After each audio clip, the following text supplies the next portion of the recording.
How to prune Pieris japonica. Pieris japonica, also commonly known as lily of the valley bush and Japanese Andromeda, is a large shrub with highly decorative buds, long flower panicles and fruits. Native to Japan, Taiwan, and Eastern China, Pieris japonica grows up to 12 feet tall and 10 feet in width.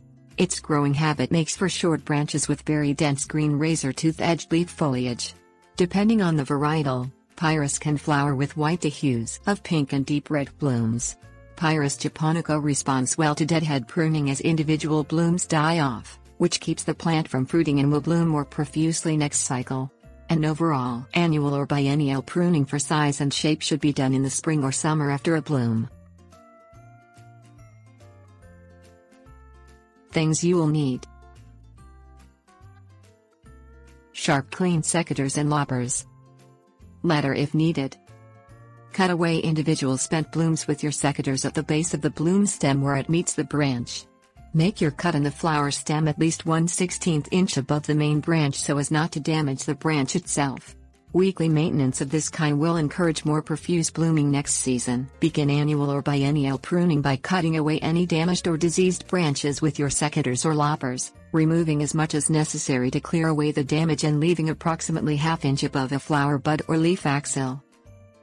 Use loppers to prune the height of the shrub once a year or every other year.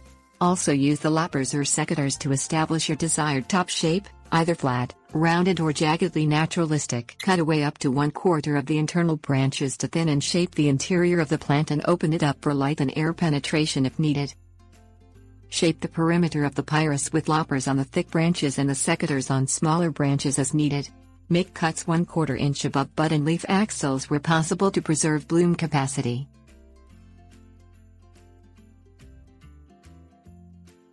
Tips warnings. Pieris japonica produces flowers on its previous season's growth. Because of this, you should never prune it back in winter as you will destroy the flower buds for the following bloom cycle.